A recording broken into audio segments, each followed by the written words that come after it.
여러분 설 연휴 잘 보내셨죠? 네, 유지훈 목사님이 감기 때문에 제가 오늘 대신 섰습니다. 오늘 이 설교 말씀을 여러분들에게 드리는데 그 주제가 마술과 신앙입니다. 제 설교가 오늘은 제 강의가 되겠습니다. 여러분 강의를 듣는다고 생각하시고 편안한 마음으로 경청해 주시면 감사하겠습니다. 제가 금년 들어서 더욱더 느끼는 것은 우리 예배 분위기가 점점 자리를 잡혀가는 걸 보고 또 유지훈 목사님 오셔서 새로운 출발이 서서히 진행되는 걸 보고 너무 감사하고 기쁩니다. 오늘 제 강의를 여러분들이 잘 들으시고 충분히 소화하시면은 남은 생애 동안 하나님과 하는 여정길에 상당히 도움이 되실 거라고 확신합니다. 혹시 졸리는 분이 있으면 주무십시오. 코는 골지 말고 주무셔도 됩니다. 제가 주무시는 분은 가장 은혜를 많이 받은 분으로 알고 있겠습니다. 네.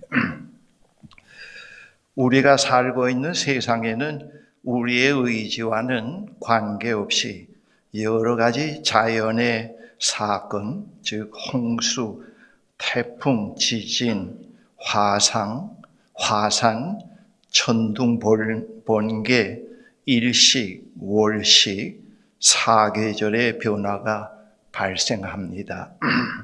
한편 우리 사회에서는 질병, 사고, 죽음, 전쟁이 끊이지 않고 있습니다. 인간은 이러한 것들 앞에서 매우 무력합니다. 그리고 이러한 현상들 앞에서 공포와 불안을 갖게 됩니다. 이러한 그 현상들의 발생 원인을 합리적으로 설명할 수 있는 능력이 없는 미개인들에게 이것들은 모두 신비입니다. 미개인들은 이러한 사건들을 그들이 알지 못하는 사랑과 질투의 변덕스러운 신의 행동으로 이해하고 받아들였습니다. 미개인들은 그들의 운명이 이 신의 수중에 있다고 믿었습니다. 그들은 종족 보존과 삶의 안녕을 위해서 이 신의 노여움을 사지 않고 그의 환심을 사기 위해서 동물이나 곡물, 심지어 사람까지도 제물로 바치곤 하였습니다.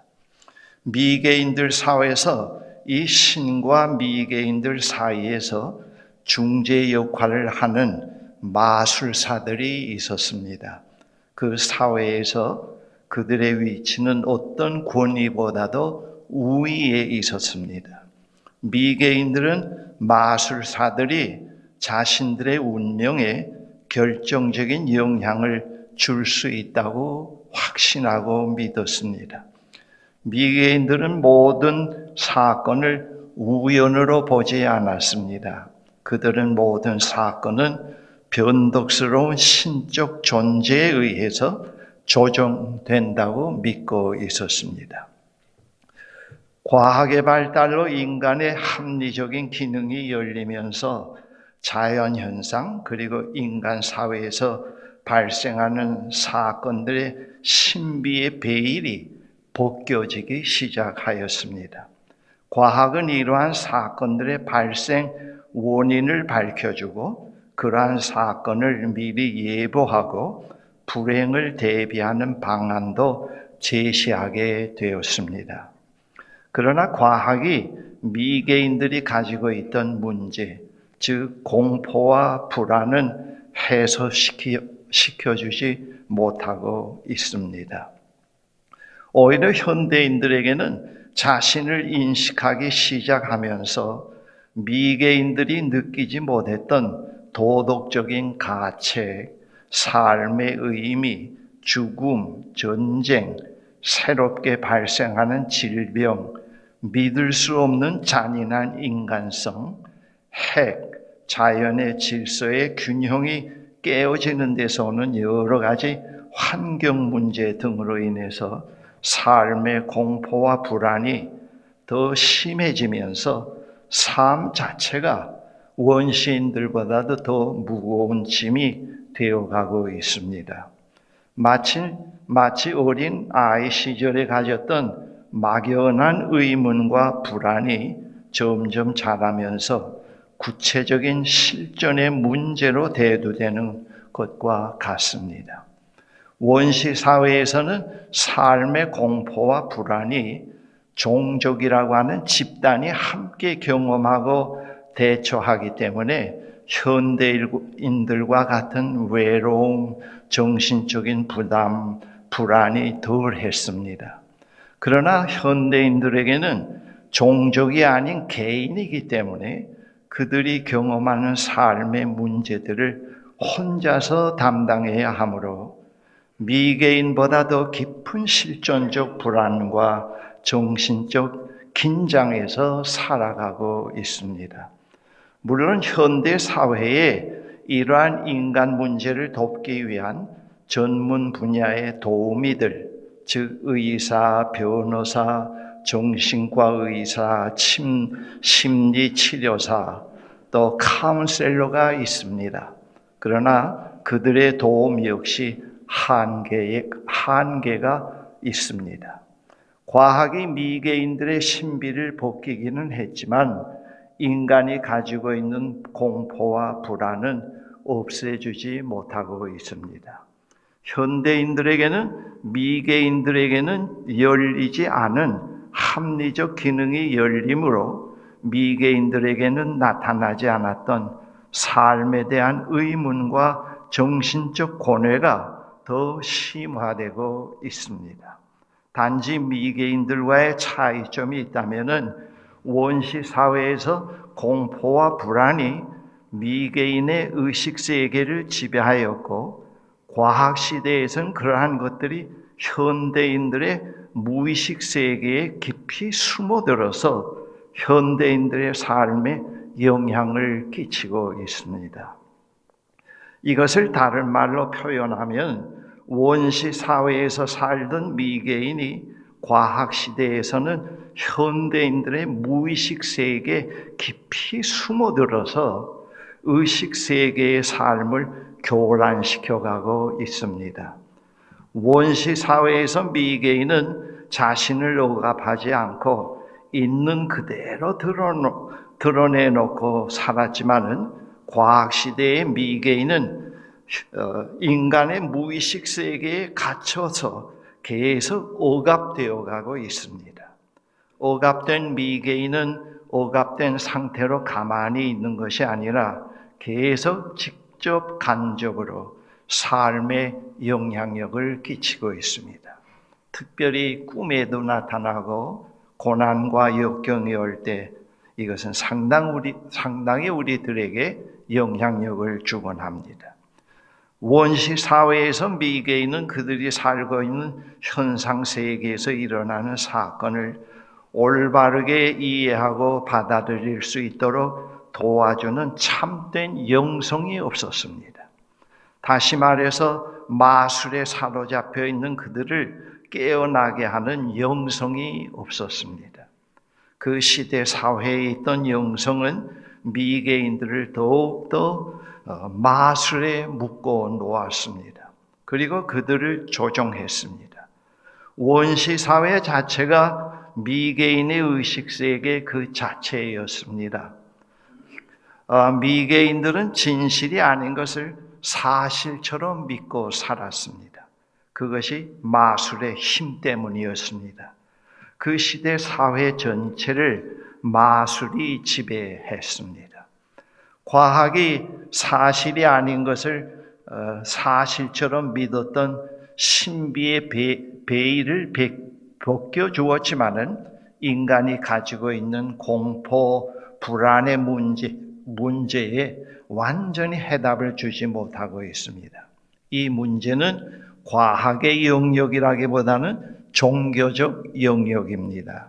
미개인을 깨우는 일은 참된 영성이래야 할 수 있습니다. 미개인이 깨어날 때 의식세계와 무의식세계가 통합이 이루어지게 되면서 인격의 통합이 이루어지기 시작을 합니다. 미개인들은 보이는 세상에서 일어나는 사건을 바르게 보고 판단할 수 있는 능력이 없기 때문에 사건을 우연으로 보지 않습니다. 모든 사건을 신비로 봅니다. 미개인에게 현실에서 일어나는 사건들은 모두 신비입니다. 미개인들에게 이 세계는 신령한 힘이 끊임없이 작용하는 장소로 생각되었습니다. 그 신령한 힘이란 자비롭고 때로는 악의에 차 있습니다. 그러므로 그 의도가 무엇인가를 파악해야 하며 그의 환심을 사도록 해야 하고 그의 해악을 피해야 합니다. 그 일은 원시 사회에서 절대적인 지배력을 가지고 있는 마술사의 마술로 행해지곤 했습니다. 미개인은 자연의 원인에 의한 죽음을 생각하지 못했습니다. 만일 어떤 사람이 죽었다면 그는 죽을 수밖에 없기 때문이요. 운명의 제비가 그에게 맞았기 때문에 죽는다고 생각했습니다. 미개인들에게도 상징이 있었습니다. 심볼. 그러나 그들에게 있어서 상징은 사건의 의미를 전달하는 것이라기보다는 어떤 사건을 동반하는 징조였습니다. 미개인들은 새들이 날거나 우는 것이 어떤 틀림없이 없는 징조라고 생각했습니다. 미개인들은 그러한 징조 위에 신앙의 전 체계를 쌓아 올려서 그 신앙의 권위는 의심할 수 없는 것이라고 그들은 절대시했습니다.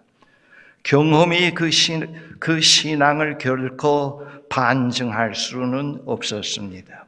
창조에 대한 신앙이 매우 강력하며 징조에 대한 신앙이 매우 강력하며 미개인은 그것이 마땅치 않다고 하는 생각을 전혀 가지지 못하면서 따라서 그 징조가 거짓되다는 것을 경험으로 알고 있었지만은 그 경험을 증거할 만한 아무런 지적 능력도 같이 가지고 있지를 못했습니다.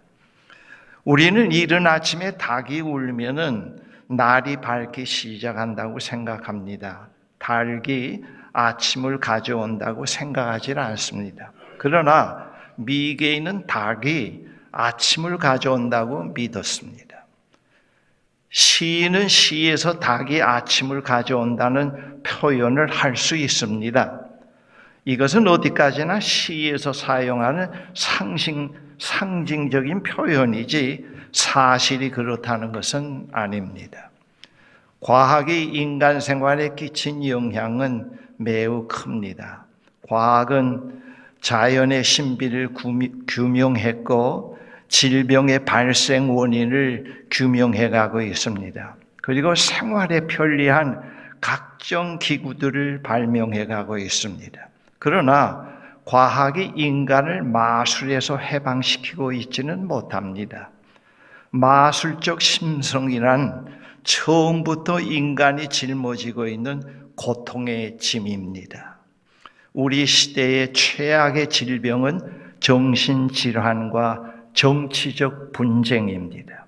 이러한 것들은 과학의 진보에도 불구하고 그 집요한 마술적 심성의 뿌리를 받고 있습니다. 인류 역사가 나서 지금까지 이르는 동안에 이 정치적 문제는 우리들에게 매우 관심사이면서 고통을 줍니다. 이러한 것들은 과학의 진보에도 불구하고 그 집요한 마술적 심성에 뿌리박고 있습니다. 그러므로 인간을 진정 마술적 심성으로 해방시키기 위해서 참된 영성이 필요합니다. 그것이 기독교 영성입니다. 믿는 사람이나 믿지 않는 사람 모두 마술의 유혹에 걸려들기 쉽습니다. 특히 믿는 사람의 경우 그의 생의 목적을 돈, 성공, 명예, 권세에 두고 살 때 마술의 유혹을 받게 됩니다. 그러한 것들은 우리를 행복하게 할 수가 없습니다. 그럼에도 불구하고 그러한 것들이 행복해질 수 있다고 믿고 있는 자체가 이미 마술의 유혹에 걸려든 것입니다. 믿는 사람들이 그것을 모릅니다. 그러한 것들을 성취하기 위해서 하나님을 자꾸 이용하게 되고 열심히 기도하면 준다고 믿고 있고 기도가 부족하기 때문에 못 받는다고 믿고 있기 때문에 그 신앙생활이 상당히 피곤하고 강박관념에 시달릴 수가 있습니다. 하나님은 그러한 것에 결코 이용당하시지 않습니다. 하나님은 어디까지나 자유하시는 하나님으로, 전능하신 하나님으로, 창조주 하나님으로 계십니다. 사사시대 이스라엘이 블레셋과 맞서 싸워서 패했습니다.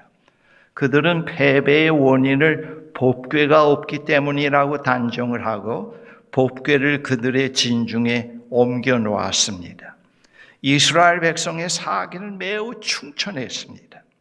블레셋을 당장 이길 것 같았습니다.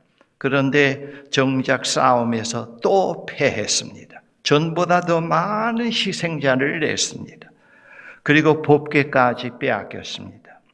이스라엘은 법궤 자체에 신비한 힘이 있다고 믿고 있었습니다. 그것이 하나님께서 그들 가운데 계신다는 것에 대한 상징이라는 것을 그들이 이해를 못했습니다. 이스라엘이 하나님을 멀리하고 이방신을 섬길 때는 법궤가 그들 가운데 있어도 하나님께서는 그들과 함께 계시지를 않습니다. 이스라엘이 블레셋에게 패한 것은 법궤가 없어서가 아니라 그들이 범죄해서 하나님을 멀리 떠났기 때문입니다.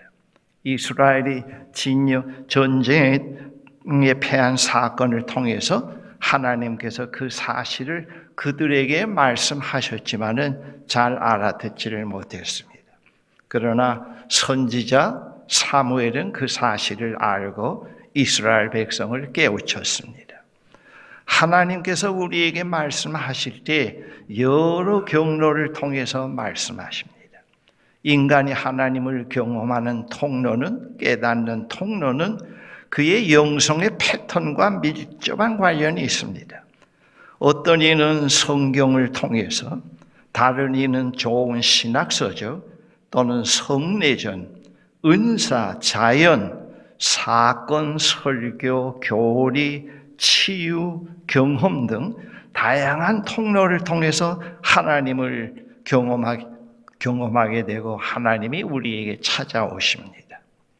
우리는 그러한 것들을 통해 하나님을 경험할 때 그것을 통해 찾아오셔서 만나주시는 하나님께로 자꾸 집중해 가야 되는데 하나님께 집중하기보다도 매개체를 신성시하고 절대시하고 거기에 집착해서 그것을 하나님처럼 섬기게 되는 딜레마에 빠지곤 합니다.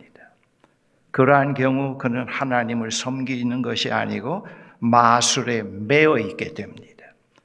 인간의 마음이란 하나님을 전체적으로 파악하기에는 너무나 작습니다. 그러므로 인간의 마음은 하나님의 속성 가운데 하나에 매달려서 그 중요성을 과장하면서 그 위에 생활의 체계를 세우려고 합니다. 여러분, 성경, 교회, 교리, 경험, 묵상, 종교의식, 영적 선물, 그리고 자연의 선물, 이러한 모든 것은 다 각각 진실한 가치를 지니고 있습니다. 그러나 우리들이 그러한 것들 안에 하나님을 제한시키려고 한다고 하면은 그로써 우리는 모든 것을 끝나게 하는 것이 됩니다. 예를 들어서 방언을 체험한 사람이다. 방언을 체험한 목사, 신학을 졸업한 목사라고 하면은 방언 위에 그의 설교의 모든 체계를 세워가려고 하고, 교인들에게 방언 못하면 구원받지 못했다고 하고, 평생 방언을 울고 먹으면서 어떤 신앙의 체계를 세워보려고 하는데, 그건 굉장히 위험한 거예요. 오히려 목사가 안 됐더라면은, 자연인으로 그대로 놔두었더라면 더 좋았을 것입니다. 신앙과 마술 사이의 경계선은 명확히 정리하기 어려운데, 그것은 겸손과 교만 사이, 즉 하나님을 찾는 겸손한 추구와 하나님을 소유하였다고 주장하는 교만 사이의 경계선이라는 것을 우리는 알아야 합니다. 이것이 그리스도인들을 분리 대립시키고 있는 모든 분쟁의 심리적 요인이 됩니다.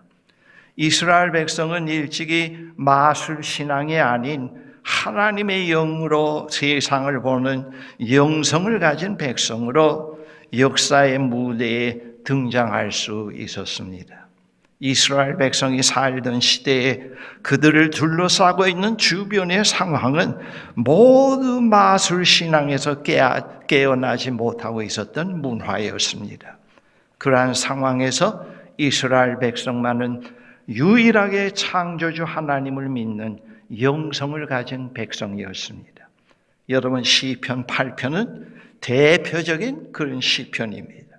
그 시대에서 진정 경탄할 만한 세계관을 열어놓은 시인 것입니다.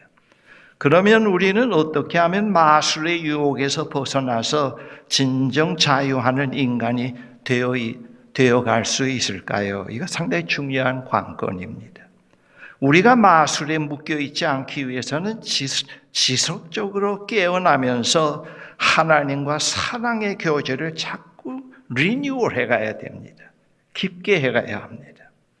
하나님 아닌 것에 집착하거나 그것을 의존하려는 것 자체가 마술의 유혹에 말려드는 것이 됩니다. 그것을 다른 말로 표현하면은 인격이 되어 간다고 하는 것입니다. 그러면 인격이라고 하는 것은 무엇인가 하는 것입니다.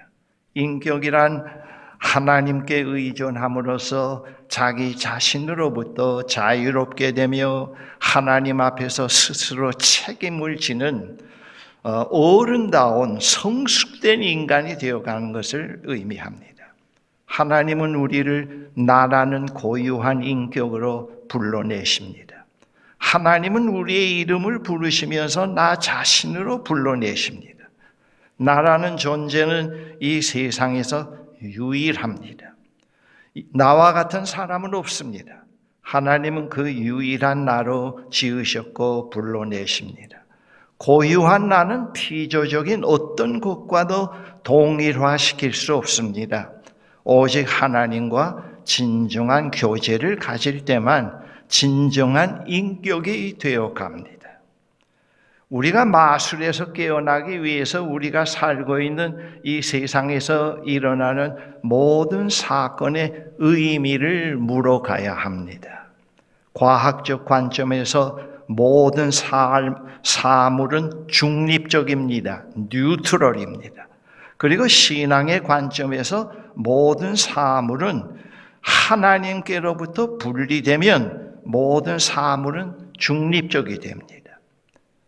그러나 하나님과 함께 할 때 모든 것이 의미를 지니게 되고 긍정적이든 부정적이든 가치를 지니게 됩니다.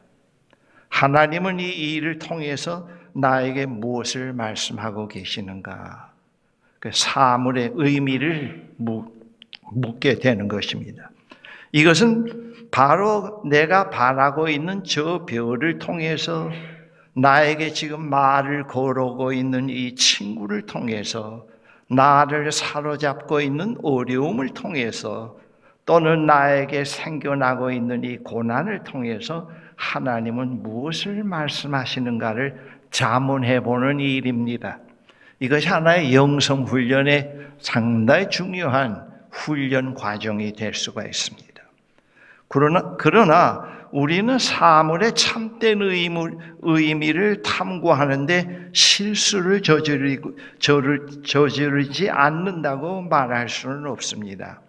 우리의 마음은 참으로 좁고 지혜는 참으로 우둔하며 눈은 참으로 흐리고 귀는 정말로 귀머거리이기 때문에 하나님은 가끔 우리에게 아주 집중적인 표징을 사용해서 이해를 강요할 때도 있습니다. 사물의 의미를 탐구하는 데는 단호한 자기 비판이 요구되고 있습니다. 사물의 의미와 하나님의 뜻을 탐구하는 이 일은 잘못이나 의심에서 우리를 모면시켜 주지는 않습니다.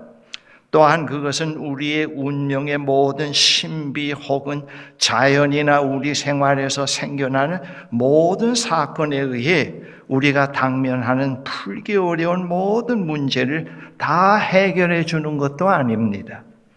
그러면서도 그것은 우리의 생활에 새로운 의미를 주고 마술적 심성에서 깨어나게 합니다. 여러분, 사건의 의미를 계속 묻고 들어간다고 해서 이제는 내가 고난도 없고 그냥 좋은 그런 하나님께서 원하시는 길을 걷게 된다고 생각하면 그런 것들 하나의 마술적 심성입니다. 절대로 그런 일은 일어나지 않습니다. 실패도 있고 고난도 있습니다만 실패를 통해서 더 정확하게 하나님이 깨달음을 주고 또 잘못을 통해서 하나님께서 더 분명한 길을 제시를 하곤 합니다. 참된 신앙은 자기의 신앙이 비록 자기를 질병에서 해방시키지 못하고 질병으로 인한 고통을 감소시켜주지 못한다고 하더라도 이전과 마찬가지로 아니 그 이상으로 열심히 신앙생활을 계속해 갑니다.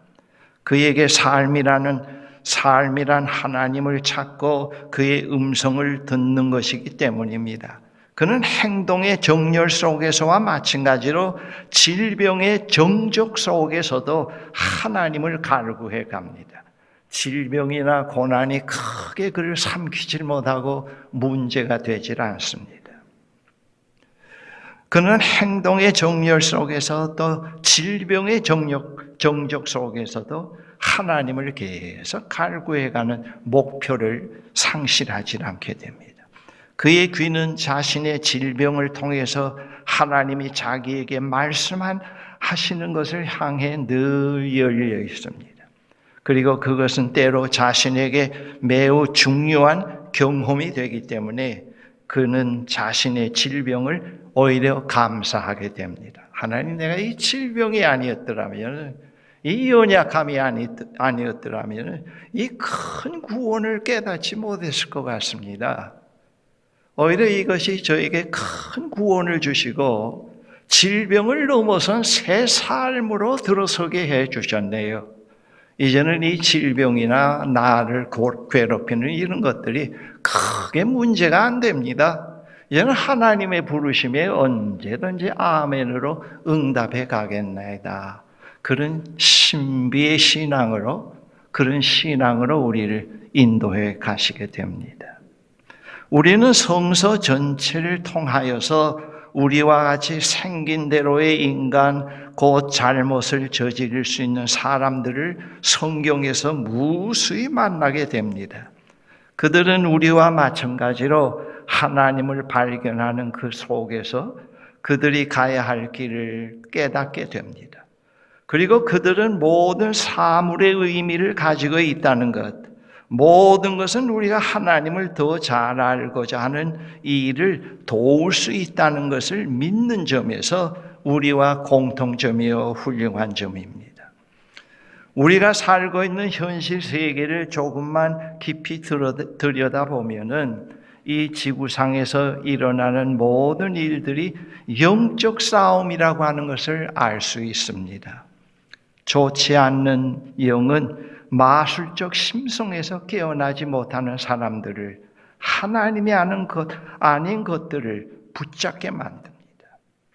지금 옛날은 아니지만 옛날은 예외치고 요즘 이런 현실에서도 정치 현장에서 세계의 지도자들을 통해서 이 마술적 심성이 얼마나 인간을 속이고 있고 선동적이고 인간을 깨어나지 못하게 한다고 하는 것을 우리가 눈으로 보고 있습니다. 그런 면에서 영적 싸움입니다. 이 마술의 힘은 오늘날 우리들 현실 속에서도 거짓된 이념, 환상, 각종 약물 중독, 거짓된 행복론, 이러한 사람들, 이들을 마술적 심성에서 깨어나게 할 수 있는 사람들은 하나님의 영으로 인도받으며 살아가는 하나님 나라의 백성들입니다. 그 사람들밖에 없습니다. 하나님 창조의 파트너들입니다.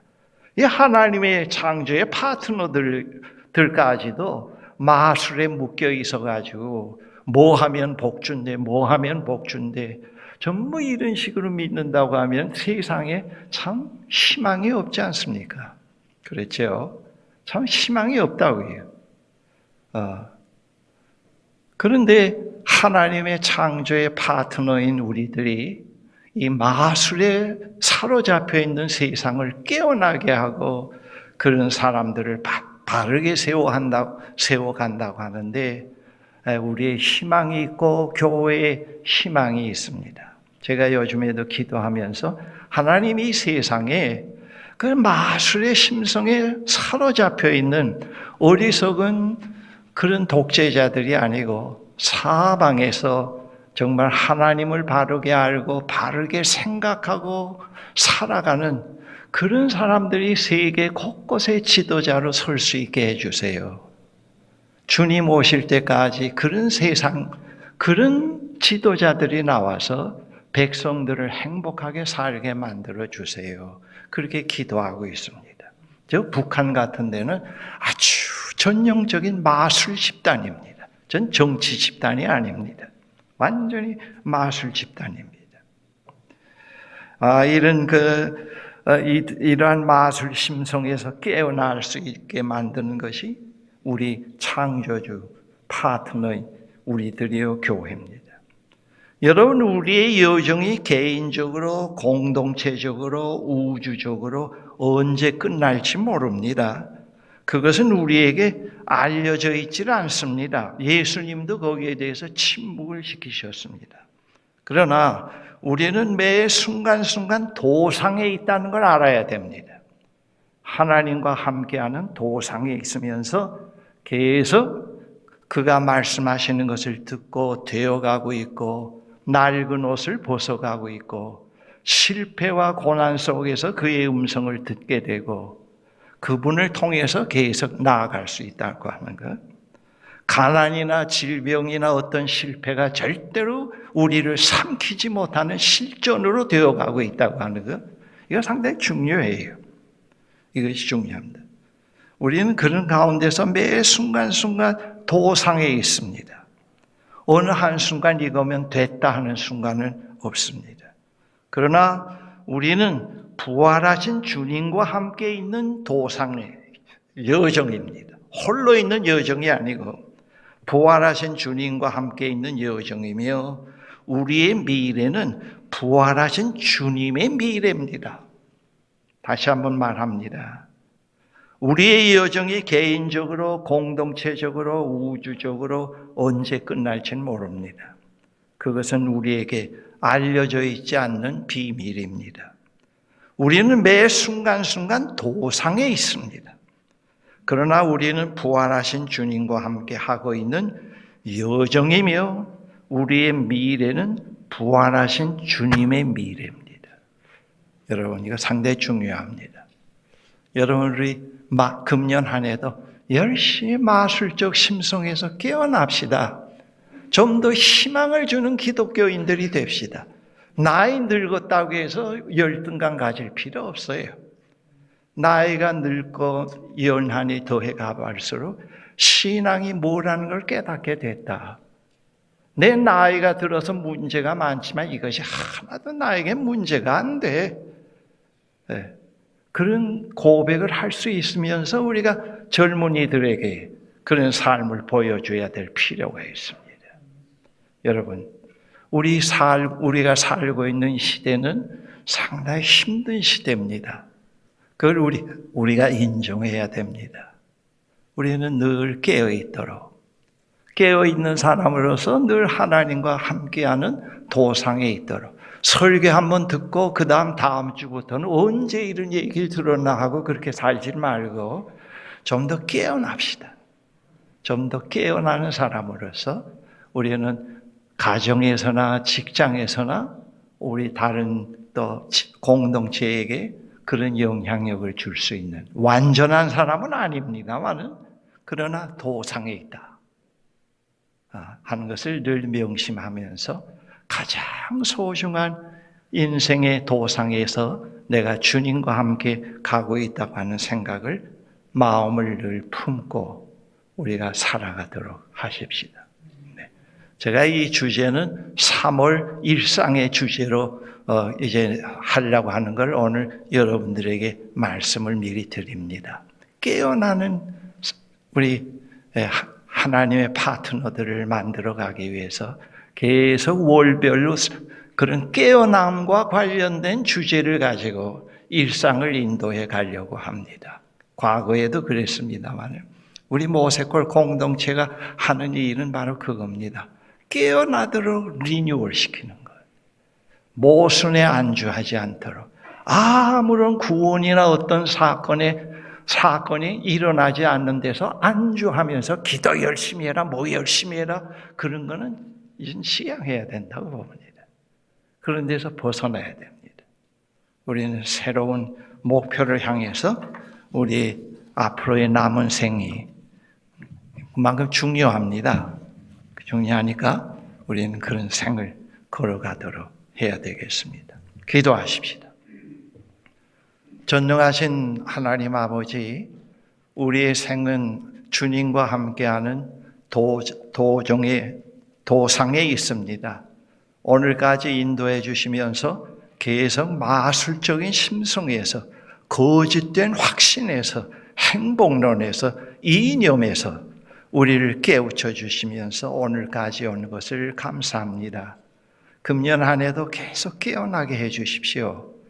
깨어나고 참 인격으로 되어가게 하옵시고 그리고 그 깨어남 속에서 만나고 이해한 분 하나님을 다른 사람들에게 전할 수 있게 도와주십시오. 이 도상에 있는 이 삶이 개인적으로 공동체적으로 우주적으로 언제 끝날지는 모릅니다. 그러나 우리의 생의 연한은 분명히 한계가 있습니다. 그 시점까지 계속 깨어나면서 그 여정을 걸어갈 수 있는 저희들이 되게 축복해 주십시오. 예수 그리스도의 이름으로 기도합니다. 아멘.